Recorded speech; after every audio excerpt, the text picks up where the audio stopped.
federal government has been borrowing and then spending money that it simply doesn't have. This is something we've long understood as a problem for the future, for future generations. But now it's not just a problem for the future anymore. We're already feeling the consequences right now. Americans of this generation are paying the price today. Why is this the case? Well, politicians in Washington vote for enormous, reckless spending packages, and they do so for short-term political gain and praise. Now, we all know that that does happen, and we all know that whether it's a spending bill that's soon to come before this body or another, if it spends a lot of money, it probably will bring people a lot of praise. But it's the people, the hardworking families in Utah and in every other state across the nation who are forced to pay the price for the praise and the political gain of the politician who votes for that sort of thing. They are the ones who bear the brunt of inflation's consequences. It's making day-to-day life more expensive. More than anyone, it's the poor and middle class of America who are hit the hardest. Every single day, it's getting more expensive to fill cupboards, refrigerators, and bellies. Every day, it's getting more expensive to buy gas to drive to work, to drive to the doctor, or drive your kids to the school. Every day, it's getting harder to buy a house, buy a car, or pay the bill for the heat and the air conditioning in your home. To give a few specific examples, gasoline prices are up over 50% from last year. This hurts people not only at the pump, but with everything they buy, as they find everything they buy is also more costly to transport, and therefore more costly to purchase. Chicken prices are soaring. Boneless, skinless chicken breast is trading at $2 per pound compared to the $1.30 per pound that it's averaged over the last few decades. Some diapers that in recent years have cost around $25 per package now cost around $40, and there are fewer diapers in each package. We in Utah are certainly feeling the punch. According to a recent survey, 85% of Utahns are worried about inflation, as well they should be. Now, what does the Democrats' spending package amount to? A multi-trillion-dollar inflation bomb. So far, we haven't seen text, and we haven't seen estimates about how much the bill will cost exactly. We haven't even seen what Democrats in the White House would like in the bill. But recent estimates suggest that it'll spend about $4 trillion, maybe more. The last thing we need for our already frightening inflation is to spend that amount of money. It's taking an already bad situation and making it far, far worse. In fact, this is the first time we've seen a spending package of this kind, one that spends the amount that it does. And I don't just mean the first time we've seen something like this in the Senate this year. I mean, when we're talking about a spending bill, it's likely to cost $4 trillion, maybe more.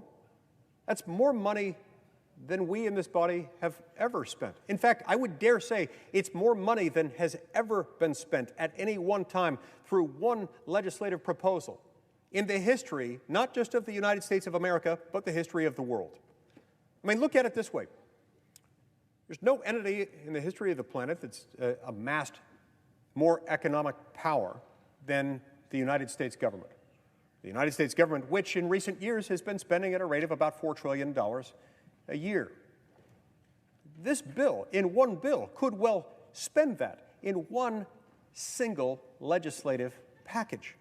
This is an astounding amount of money. No one has ever spent money in such a large quantity in the history of the world. What's more, this type of legislation has great potential, in fact, a darn near certainty, to carry out a reverse Robin Hood mission that's especially perverse, where we essentially rob the poor to give to the rich. Now look, make no mistake, when we pass spending legislation like this, a small handful of well-connected, already wealthy people will get rich. They'll get very rich. Why? Well, because they see it coming, they know how to play it, they know how to benefit from it, they know how to capitalize on it. But that is a very small group of people. And that's a small comfort to those who will be hurt by it. We'll get to them in a minute. So that's the first category of people. And you've got a second category of people who are well-to-do, and maybe they don't capitalize off of it, but they do end up paying a price. They find goods more expensive. But this small category of people, consisting of well-off people, might not actually feel the pinch, because perhaps they've got enough saved up, they've got enough assets, it doesn't really meaningfully impact their standard of living or their quality of life.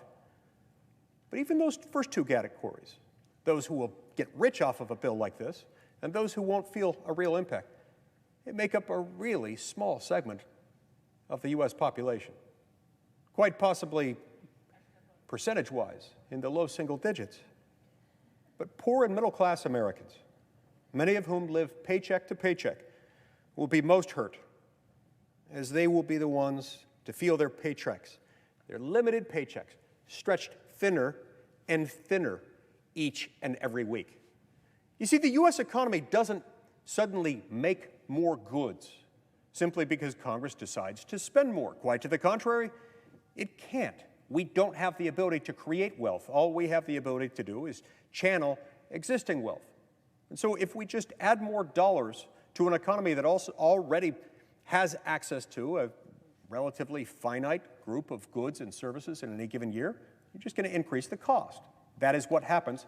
That's how poor and middle-class Americans get stuck with the bill. That's why poor and middle-class Americans end up being harmed in this bad bargain that's really good for a small handful of wealthy and well-connected, maybe good for the moment for a small handful of politicians who will get praise and political gain for voting for it. It's really bad for poor and middle-class people, and that's wrong. Look, at the end of the day, Madam President, government is not the one hurt by massive, reckless spending packages like this one. People are. Real, breathing human beings are. The government doesn't go hungry at the end of the month. The government doesn't worry about paying rent when the kids need braces. The government isn't forced to choose between buying groceries and paying medical bills. The government doesn't forego family reunions when it's time to tighten the belt. Taxpayers do. Families do, especially poor and middle-class families. The reckless spending must stop. This inflation bomb is exploding.